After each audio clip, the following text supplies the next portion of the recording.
गौतम गंभीर को गंभीरगिरी छोड़ निकालना होगा भारतीय टीम के 3 जटिल और गंभीर समस्याओं का समाधान, नहीं तो जल्दी हो जाएगा भारतीय टीम से उनका काम तमाम। हां, आपने बिल्कुल ठीक सुना, सही सुना और वाजिब सुना। गौतम गंभीर का चयन बहुत चर्चाओं का मुद्दा बना हुआ है। गौतम गंभीर को लेकर बहुत सारे लोग एक्साइटेड हैं, तो कई लोग उनके चयन को क्रिटिसाइज करते हुए नजर आ रहे हैं। अगर हम बात करें ओडीआई श्रृंखला की, तो यहां पर गौतम गंभीर के लिए गए फैसले काफी क्रिटिसाइज हो रहे हैं, उनके ऊपर सवाल खड़े किए जा रहे हैं। गौतम गंभीर की कोचिंग के ऊपर अब उंगलियां उठनी शुरू हो गई, क्योंकि गौतम गंभीर एक ऐसे चेहरे हैं जो काफी लोगों को पसंद आ रहे हैं और काफी लोगों को पसंद नहीं भी आ रहे हैं।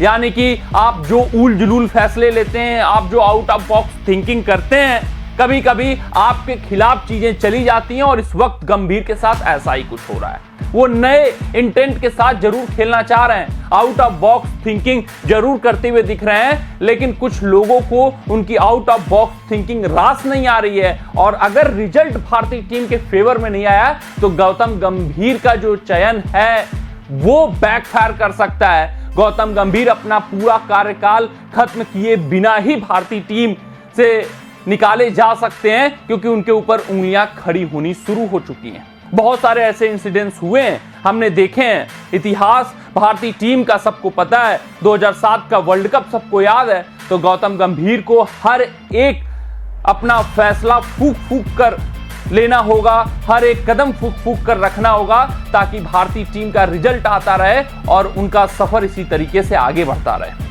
अगर हम बात करें श्रृंखला की, तो भारतीय टीम के लिए कुछ समस्याएं रही हैं। गंभीर के कुछ फैसले जरूर बैकफायर करते हुए दिखे हैं, जरूर सवाल उठते हुए उनके फैसलों पर दिखे हैं। आखिरकार वो कौन से 3 बड़ी समस्याएं हैं जिसका निवारण तीसरे ओडीआई श्रृंखला में जरूर गंभीर निकालना चाहेंगे। गंभीरगिरी छोड़ के वो बेसिक्स पर आना चाहेंगे और भारतीय टीम को सबसे पहले तीसरा ओडीआई मुकाबला जिताकर इस श्रृंखला को बराबर करना चाहेंगे। तो अपने इस रिपोर्ट में उन 3 गंभीर समस्याओं पर हम नजर डालेंगे और यह भी बताने का प्रयास करेंगे कि उनका निवारण क्या हो सकता है। गंभीरगिरी छोड़कर क्या नया किया जा सकता है, जिसके कारण से जो लूप होल्स अभी तक दिखे हैं वो दूर हो सकें और गंभीर एक बार फिर से ट्रेंड में आ सकें और गंभीरगिरी अगले श्रृंखला से दिखा सकें। लेकिन तीसरे ओडीआई मुकाबले की बात करें, तो वहां पर अब गंभीरगिरी छोड़ अब बेसिक्स पर आना होगा। अगर हम बात करें सबसे पहले और सबसे बड़ी समस्या की, तो वो ये है कि किसी की रोल क्लैरिटी नहीं है। आप जब कोचिंग के पद पर आते हैं या फिर आप कप्तान बनते हैं, तो सबसे पहला काम यही करते हैं कि आपको रोल क्लैरिटी देना होता है हर एक खिलाड़ियों का। T20 वर्ल्ड कप पर अगर हम फोकस करें, तो हर खिलाड़ी को पता था कि उसका बैटिंग पोजीशन क्या है, उसकी रोल क्लैरिटी क्या है, वो टीम में क्यों है, उसका कब प्रमोशन किस वजह से हो सकता है और कब डिमोशन किस वजह से हो सकता है, सब कुछ सबको पता है। लेकिन अगर हम बात करें पहले ओडीआई मुकाबले की, तो वहां पर प्रमोट कौन होते हैं? वाशिंगटन सुंदर। यानी वाशिंगटन सुंदर को खुद नहीं पता कि वो प्रमोट हो जाएंगे कि नहीं हो जाएंगे। अक्षर पटेल को सब अनुमान लगाकर चलते हैं कि अगर प्रमोशन होगा तो अक्षर पटेल का होगा, अच्छा नहीं होगा तो चलो शिवम दुबे का प्रमोशन हो जाए। इन सभी चीजों से हटकर उलटकर एक आउट ऑफ बॉक्स थिंकिंग लाते हैं, वाशिंगटन सुंदर को प्रमोट कर देते हैं और वाशिंगटन सुंदर खुद अपने प्रमोशन से हक्का बक्का रहते हैं और कुछ योगदान नहीं दे पाते हैं। तो रोल क्लैरिटी की कमी है। आप कहेंगे कि लेफ्ट राइट कॉम्बिनेशन बनाना था, तो दूसरे ओडीआई में क्यों सुंदर नहीं आए, वहां पर शिवम दुबे क्यों आ गए, फिर अक्षर पटेल आ गए, सुंदर क्यों 8वें 9वें पे चले गए? तो रोल क्लैरिटी, ये जो आप आउट ऑफ बॉक्स चीजें करते हैं कि किसी को कभी एट रैंडम भेज देना, ये उथल पुथल करती हैं टीमों को, ये एक अनिश्चितता का माहौल ड्रेसिंग रूम में क्रिएट करती हैं। इससे गंभीर को बचना होगा। तो इसका उपाय देखिए क्या है कि आपको रोल क्लैरिटी देना होगा, हर खिलाड़ी को बताना होगा कि कब क्यों आपका प्रमोशन होगा, कब क्यों डिमोशन होगा, प्रमोशन होगा तो किसका होगा, किसको किस नंबर पर खेलने के लिए तैयार रहना चाहिए, ये रोल क्लैरिटी होना चाहिए। खुद कप्तान को पता होना चाहिए, खुद कोच को पता होना चाहिए और खुद खिलाड़ियों को पता होना चाहिए कि उनकी उपयोगिता इस टीम में किस वजह से है। तो ये गंभीर को सजगता और सतर्कता बरतनी होगी। अगर हम बात करें दूसरे बड़े बदलाव की, तो वो होना चाहिए भारतीय टीम की प्लेइंग 11 में।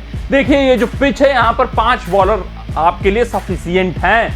आपके लिए वाशिंगटन सुंदर, कुलदीप यादव और अक्षर पटेल स्पिन में बहुत कुछ कर सकते हैं। उसके अलावा मोहम्मद सिराज, अर्शदीप सिंह, ये 5 बॉलर। रोहित शर्मा जरूरत पड़े तो गेंदबाजी कर सकते हैं, गिल जरूरत पड़े तो गेंदबाजी कर सकते हैं। आपने देखा कि वहां पर चरित असलंका गेंदबाजी करके कुछ ओवर्स निकाल रहे हैं। तो 5 ओवर्स 5 गेंदबाज के साथ आप जाइए और वहां पर शिवम दुबे, जिनकी आवश्यकता नहीं है, जिनकी बल्लेबाजी में उतनी उपयोगिता नहीं हो पा रही है, ना ही गेंदबाजी में उतनी उपयोगिता हो पा रही है, तो उनको ढूंढने की बजाय अगर आपको लेफ्ट राइट कॉम्बिनेशन बनाना है, आपको रोल क्लैरिटी भी लानी है, तो ऋषभ पंत को खिला लीजिए। तो देखिए नंबर 4 पे ऋषभ पंत मजे हुए खिलाड़ी हैं, नंबर 4 पे वो लगातार खेले हुए खिलाड़ी हैं, तो उनको रोल क्लैरिटी भी रहेगी, आपका लेफ्ट राइट कॉम्बिनेशन भी बना रहेगा। राहुल को भी पता रहेगा कि कब आएंगे कब नहीं आएंगे, अय्यर को भी पता रहेगा, तो उनके भी बल्लेबाजी पोजीशन से ज्यादा छेड़छाड़ नहीं किया जाएगा। तो ऋषभ पंत अब आवश्यकता हो गए हैं, ऋषभ पंत भारतीय टीम के प्लेइंग 11 की दरकार हो गए हैं। अगर आपको लेफ्ट राइट कॉम्बिनेशन बनाना ही बनाना है तो आपको प्लेइंग 11 में ऋषभ पंत को लाना होगा। ऋषभ पंत नंबर 4 के मजे हुए खिलाड़ी हैं, परिपक्व खिलाड़ी हैं, वेल प्रूवन खिलाड़ी हैं। अगर आप उनको लाएंगे तो आपका लेफ्ट राइट कॉम्बिनेशन भी बनेगा, आपका विकेट कीपिंग स्किल भी सही हो जाएगी, उसके अलावा आपके बल्लेबाजों में रोल क्लैरिटी भी आ जाएगा। अब बात करें तीसरे समस्या की, तो वहां पर जो समस्या है, श्रीलंका के खिलाफ भारतीय टीम रूथलेस नहीं बल्कि ओवर कॉन्फिडेंट होती हुई दिख रही है। कई ऐसे क्षणों पर आप देखेंगे जब 6 विकेट 120 पे श्रीलंका गिर गए हो, 7 विकेट गिर गए हो, उसके बाद ओवर कॉन्फिडेंट होती हुई भारतीय टीम लास्ट में पार्टनरशिप हो जाती है श्रीलंकन टीम के बल्लेबाजों द्वारा और वहां पर 240 सम्मानजनक स्कोर बना लेते हैं, फाइटिंग टोटल स्पिच पर बना लेते हैं। हाँ, उसके बाद भी ओवर कॉन्फिडेंस कहां आता है, जब जो कप्तान है हमारे रोहित शर्मा, वो ताबड़तोड़ अंदाज में पावर प्ले के ओवरों में बल्लेबाजी कर देते हैं, तो ऐसा लगता है कि अब तो हम जीत गए, अब हमें नहीं हरा सकते। ये श्रीलंकन टीम की गेंदबाजी है, ये क्या हराएगी? ये माइंडसेट लेकर भारतीय बल्लेबाज खेल रहे हैं, ऐसा ही कुछ माइंडसेट लेकर भारतीय गेंदबाज गेंदबाजी कर रहे हैं, जिस वजह से हर वक्त हम मोमेंटम को स्लिप करते हुए दिख रहे हैं। ये कब होता है? जब आप ओवर कॉन्फिडेंट होते हैं। जब रूथलेस होते हैं तब नहीं होता है। रूथलेस होते हैं तो आप मोमेंटम को बनाते हुए दिखते हैं, थोड़ा बहुत भी मोमेंटम हो तो उसको मल्टीप्लाई करते हुए दिखते हैं। लेकिन जब आप ओवर कॉन्फिडेंट होते हैं तो आप मोमेंटम को स्लिप होते हुए जाने देते हैं, मतलब बना बनाया मोमेंटम आप खो देते हैं। और वो भारतीय टीम इस श्रृंखला में, ओडीआई श्रृंखला में करती हुई दिख रही है। रूथलेस नहीं बल्कि over confident brand of cricket खेला जा रहा है। ये गंभीर कतई नहीं चाहेंगे अपने खिलाड़ियों द्वारा, वो चाहेंगे कि रूथलेस हो भारतीय टीम, थोड़ा सा भी मौका श्रीलंकन टीम को वापसी करने का ना दे। अगर एक बार प्रेशर बने तो उस प्रेशर को बनाए रहे। जिस तरीके से गेंदबाजी हो रही है वहां पर प्रेशर बनाया जा रहा है विकेट लेकर, फिर उसके बाद वो मोमेंटम खोया जा रहा है, फिर बल्लेबाजी रोहित शर्मा ताबड़तोड़ स्टार्ट दे रहे हैं, उसके बाद हम मोमेंटम खो रहे हैं। तो इन सभी चीजों से बचना होगा और इन 3 बड़ी बातों का ध्यान देना होगा। रूथलेस बनना होगा, ऋषभ पंत को लाना होगा, रोल क्लैरिटी देनी होगी। अगर ऐसा कुछ करने में गंभीर सक्षम रह पाते हैं, अगर इस तरीके का भारतीय टीम का ड्रेसिंग रूम माहौल हो जाता है, तो भारतीय टीम जरूर श्रीलंका को तीसरे ओडीआई मुकाबले में मात देने में सफल रहेगी। कमेंट सेक्शन में कमेंट करके बताइएगा कि आपको क्या लगता है, भारतीय टीम तीसरे ओडीआई में श्रीलंका को मात दे पाएगी या नहीं दे पाएगी। मिलते हैं अगली रिपोर्ट में, तब तक आप अपना ध्यान दें, सुरक्षित रहें, स्वस्थ रहें, मस्त रहें। जय हिंद, जय भारत। अगर ये वीडियो आपको पसंद आया हो तो इसे लाइक और शेयर करें और क्रिकेट से जुड़ी अन्य जानकारियों के लिए हमारे चैनल को सब्सक्राइब करना ना भूलें।